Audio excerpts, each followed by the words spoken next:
Onu qeyd edim ki, kök hüceyrə ölkəmizdə 10 il olan, belə deyək, 10 ildə başlayan, yəni dünyada regenerativ təvabətin son nailiyyətidir, dünyada yeni bir sahədir və çox tələbatlı, çünki bütün xəstəliklərin son çarəsi kimi istifadə olunan bir prosedur aparılır kök hüceyrə vasitəsilə. Ölkəmizdə də bu yeniliyə imza atıldı, amma əsl kök hüceyrə laboratoriyası 6 ildir ki, ölkəmizdə fəaliyyət göstərir.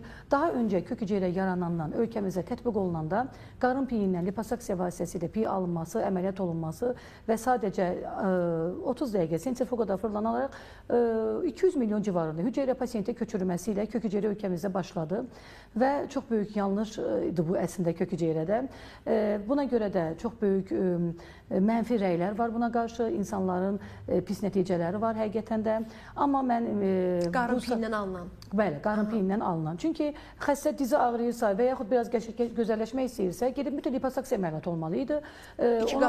İki qat əziyyət çəkməli idi. Liposaksiyanın özündə bəzi təhlükələri var. İndi bu barədə də irəliyən dəqiqələrdə deyərik.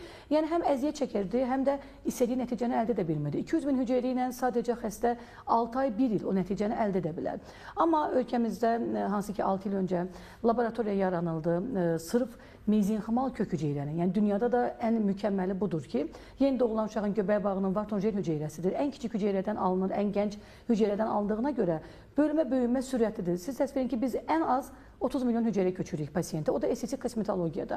Digər sahələrdə dizdə 50-60 milyon, digər sahələrdə, digər patologiyalarda, xəstəliklərdə 200 milyona qədər hüceyrə köçürülür. Yəni bunun nəticəsi ilə 200 min hüceyrənin nəticəsini müqayisə etmək belə mümkün deyil. Bu sırf mezenximal kök hüceyrə ilə başladım. Ona görə də bizim başlayan gündən, ilk gündən nəticələrimiz çox mükəmməldir. Buna görə laboratoriyamıza təşəkkür edirəm. Ölkəmizdə belə bir laboratoriyanın olduğuna görə də və o həmişə xəstələrə də deyirəm, çox böyük əziyyətlə əmələ gələn hüceyrələrdir ki, hansı ki bunlar 7-24 laboratoriyada bunu izləyən mütəxəssislər vardır, genetiklər vardır, böyüməsi, çoxalması, hər bir şey izlənilir və biz xəstəyə hüceyrəni təqdim edərkən bir protokol veririk, möhürlü. Orada hüceyrənin canlılıq faizi mütləq bu 90%-dən yuxarı olmalıdır ki, bir effekt versin. Hüceyrədə mikrob varmı, yoxmu, olmamalıdır. Yəni bütün bunları hər birini pasiyentə göstəririk və əməliyyatxana şəraitində köçürməyimizin səbəbi də budur ki, canlı hüceyrədir, onlar mikrobları daha tez təmasda olub tuta bilərlər və pasiyentdə bir əks göstəriş yaranır. Köçürdükdən sonra iltihabi proses falan yaranır.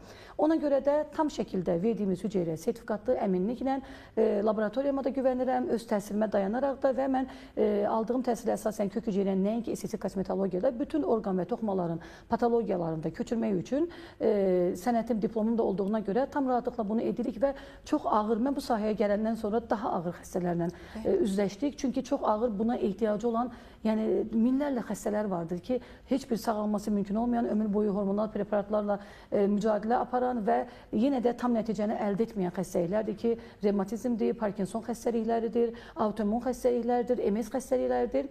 Şükürlər olsun ki, ən azından tam sağalma zaten mümkün deyil, amma ən azından bir yerdə stoplayıb xəstəlik ağırlaşmayıb, yavaş-yavaş yüngülləşməyə doğru gedir. Bu da kök hüceyrə sayəsində yalnız mümkündür.